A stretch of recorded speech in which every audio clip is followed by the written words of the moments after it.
আমাদের বাড়ি দেখতে। পাপা, ইটস নরমাল, ছেলেরাই তো আসবে মেয়েদের বাড়িতে, তাই না? আরে মানে এখন আমি ওই গরিব বাড়িঘর কোথায় পাবো?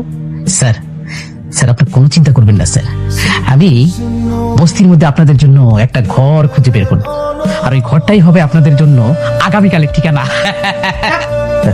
গাধার মতো হাসতেছে। Sorry sir.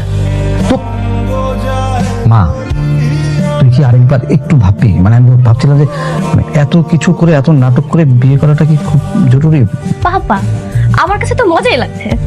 সবসময় দেখে আসছি মানুষ গরিব হয়ে বড়লোক সেজে তারপর বিয়ে করতে চায়, কিন্তু আমার বেলা দেখো, আমি নিজে বড়লোক হয়ে গরিব সেজে তারপর যাচ্ছি বিয়ে করতে। ইন্টারেস্টিং না?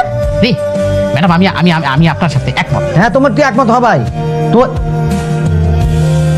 যাও ব্যবস্থা করে যাও। আসসালামু আলাইকুম। আরে চলে আসছি, বসেন বসেন, বেঞ্চে বসেন। ঠিক আছে ঠিক আছে, বসো বসো বসো, তুমি বসো। তোমার ভবিষ্যৎ পরিকল্পনা কি?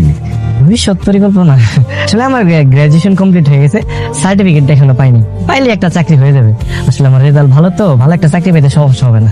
আচ্ছা, আব্বা, তুমি সব কি জিগাইতেছো? কও তো, এটা কেউ জিগায়? আচ্ছা, আপনার নাম কি? ফিরোজ। সুন্দর নাম না? সুন্দর নাম। আচ্ছা, আপনার কি আমার পছন্দ হয়েছে? মানে পছন্দ করছেন? কি কইতেছ? আর তোমার পছন্দ করছে দেখি তো এখানে আসছি, তাই না? আলহামদুলিল্লাহ আলহামদুলিল্লাহ, আমি কিন্তু কাজীর অলরেডি ফোন দিছি, সে চলে আসতেছে, আজকে রাতের মধ্যে বিয়েটা হয়ে যাবে।